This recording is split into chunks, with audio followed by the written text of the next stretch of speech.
अध्यक्ष महोदय, भिवंडी शहर में आज जो सबसे बड़ा प्रॉब्लम है वो ट्रैफिक का है। और अध्यक्ष महोदय, अभी आज सभागृह में इतनी चर्चा हुई भिवंडी के ट्रैफिक के बारे में। अध्यक्ष महोदय, भिवंडी का जो रिंग रोड है वो इस शहर के लिए सबसे ज्यादा इंपॉर्टेंट है।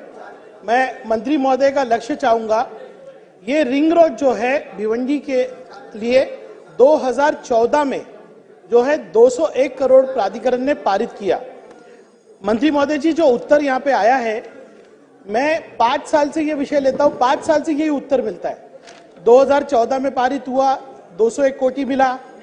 2016 में तत्कालीन लोक प्रतिनिधि ने उसका विरोध किया और 2017 में लास्ट मीटिंग हुई। अध्यक्ष महोदय, ये न्याय है क्या? 2017 में लास्ट मीटिंग। मेरे स्पेसिफिक प्रश्न ये है कि आज भिवंडी शहर बढ़ रहा है, उसका लोक संख्या बढ़ रही है। अभी 2-3 दिन पहले राजीव गांधी फ्लाईओवर पे एक हादसा हुआ, 2 नौजवान लोगों की जान गई। अध्यक्ष महोदय, मेरा पहला प्रश्न है कि जो आप एक्विजिशन कर रहे हो, 65% लैंड एक्वायर हो चुकी है, तो क्यों नहीं आप इसको फेज 1 और फेज 2 करते हो? दूसरा प्रश्न मेरा यह है कि अगर स्थानिक लोगों का विरोध है तो आपने जानने की कोशिश की क्या कि वो विरोध क्यों है? आप उनको जो कॉम्पनसेशन दे रहे हो आज मार्केट वैल्यू से कम है। मेरा मंत्री महोदय जी आपसे निवेदन है कि जो लोग हैं, हमारे ही गांव के लोग हैं, भादवड़, टिमगर यहाँ के, उनको समृद्धि मार्ग के पैटर्न के ऊपर जो है कॉम्पनसेशन दिया जाए।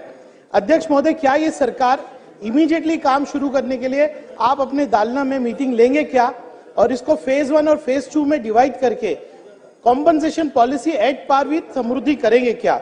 अध्यक्ष महोदय, यहाँ पर इतना, ये रिंग रोड उस शहर के लिए इतना इंपॉर्टेंट है, लेकिन सन्मान्य मंत्री महोदय जी, उसी रिंग रोड के ऊपर, डीबी रोड के ऊपर MMRDA ने बिल्डिंग परमिशन दी है। क्या मंत्री महोदय इसकी इंक्वायरी करेंगे क्या? अध्यक्ष महोदय, मैं चाहता हूं कि मंत्री महोदय सकारात्मक उत्तर दे, क्योंकि ये रिंग रोड बनने से पूरे भिवंडी परिसर की ट्रैफिक का जो है सोल्यूशन निकलेगा।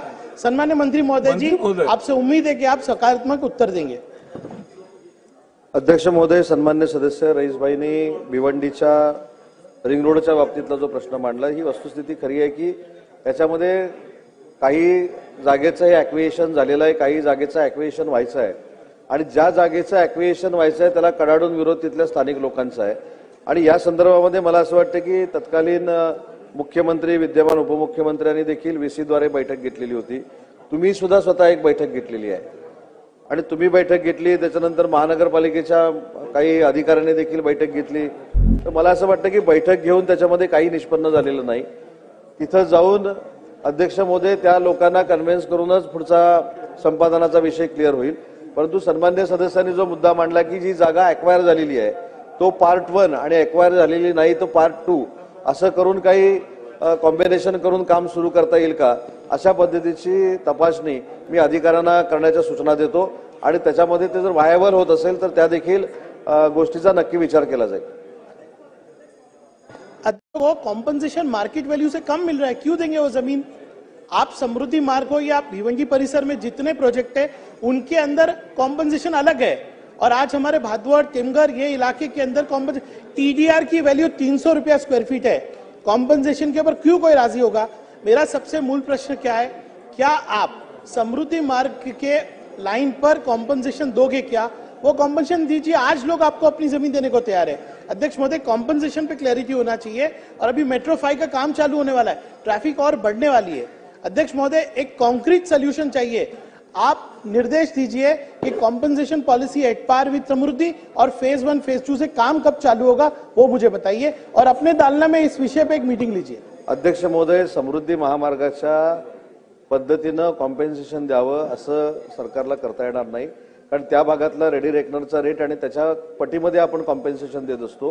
परंतु कॉम्पेन्सेशन हे शेतकऱ्यापर्यंत पोहोचलं पाहिजे, त्यांना चांगला दर मिळाला पाहिजे, याच्यासाठी शासन कटिबद्ध आहे।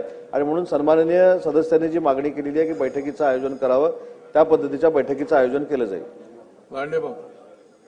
महोदय, धन्यवाद।